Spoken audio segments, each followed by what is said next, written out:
بسم اللہ الرحمن الرحیم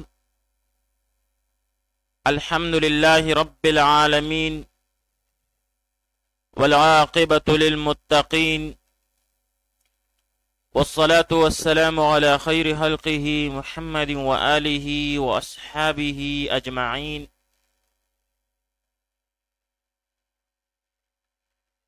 آج زاد الطالبین میں ہمارا 146واں سبق ہے، جس میں ہم حدیث نمبر 139 کا ترجمہ، لغوی و صرفی تحقیق، تشریح اور ترکیب کے بارے میں پڑھیں گے۔ حدیث نمبر 139 ہے: لا تسحب الملائکۃ رفقۃ فیہا کلب ولا جرس۔ لا تسحب الملائکۃ رفقۃ فیہا کلب ولا جرس۔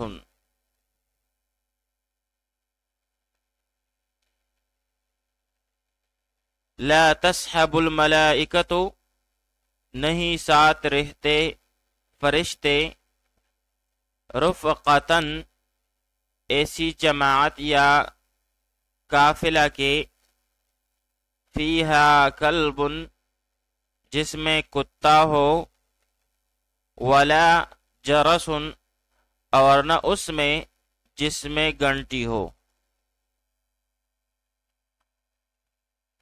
لا تسحب الملائکۃ، نہیں ساتھ رہتے فرشتے، رفقۃ، ایسی جماعت یا قافلہ کے، فیہا کلب، جس میں کتا ہو، ولا جرس، اور نہ اس میں جس میں گھنٹی ہو۔ اب یہاں پر تسحب صیغہ واحد مؤنث غائب، اسباب سمع یسمعو، جیسے صاحب یصحب صحبتا و صحابتا، بمعنی ساتھ ہونا، ساتھ رہنا، ہمراہ ہونا۔ رفقۃ، یہ مثلثۃ الراء ہے، یعنی رفقۃ، رفقۃ اور رفقۃ، تینوں طرح سے را کے تینوں حرکتوں کے ساتھ پڑھ سکتے ہیں، اور اس کا معنی ہے ساتھیوں کی جماعت، صحبت، قافلہ۔ پھر باب کا رمہ یکرموں سے رفقا یرفق رفاقتاً، بمعنی ساتھی اور دوست ہونا، اور باب نصر ینصرو سے رفق یرفق رفقا و مرفقا، بمعنی کسی کے ساتھ نرمی برتنا، مہربانی کرنا۔ آئیے اب اس حدیث شریف کی تشریح پڑھ لیتے ہیں۔ الملائکہ سے مراد رحمت کے فرشتے ہیں، تو جہاں پر کتا یا گھنٹی ہو وہاں رحمت کے فرشتے نہیں آتے۔ باقی رہے کرامن کاتبین، جو اعمال لکھتے ہیں، یا جو فرشتے حفاظت پر مامور ہیں، وہ تو ہر حال میں انسان کے ساتھ رہتے ہیں۔ کلب بمعنی کتا، اور اس سے مراد وہ کتا ہے جو صرف شوق وغیرہ کے لیے پالا جاتا ہے۔ اگر کھیتی کی حفاظت یا شکار وغیرہ کے لیے ہو، جس کی شریعت نے اجازت دی ہے، وہ مراد نہیں ہے۔ جرس بمعنی گھنٹی، جو عموماً جانوروں کے گلے میں باندھی جاتی ہے۔ اس کی ممانعت کے بارے میں علماء کرام فرماتے ہیں کہ اس کی مشابہت ناقوس کے ساتھ ہوتی ہے، اور ناقوس منع ہے۔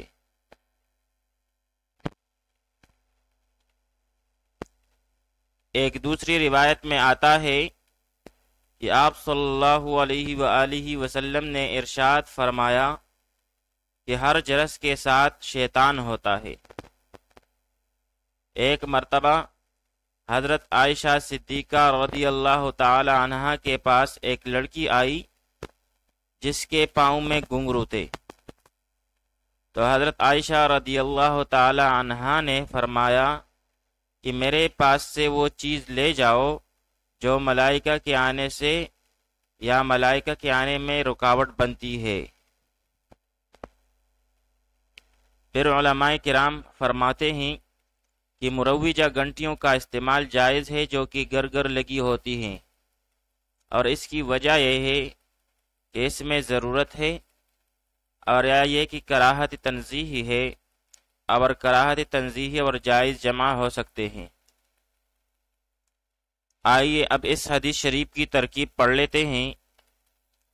لا تصحبو، لا نافیہ، تصحبو پہلے مضارع معلوم، الملائکۃ مرفوع بالضم لفظاً ہو کے اس کے لیے فاعل،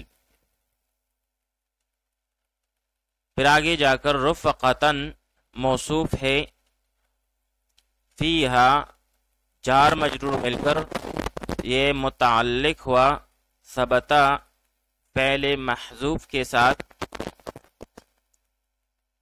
قلب معطوف علیہ کیونکہ اس کے بعد واو عاطفہ ہے، اور لا زائدہ برائے تاکید، جرس معطوف، پھر معطوف علیہ اور معطوف مل کر یہ فاعل ہوا ثبتا فعل محذوف کے لیے، پھر فعل اپنے فاعل اور متعلق کے ساتھ مل کر جملہ فعلیہ خبریہ ہو کر یہ صفت ہوئی ماقبل موصوف کے لیے، پھر موصوف اور صفت مل کر یہ مفعول بہ ہوا لا تصحبو فعل کے لیے، پھر فعل اپنے فاعل اور مفعول بہ سے مل کر جملہ فعلیہ خبریہ ہوا۔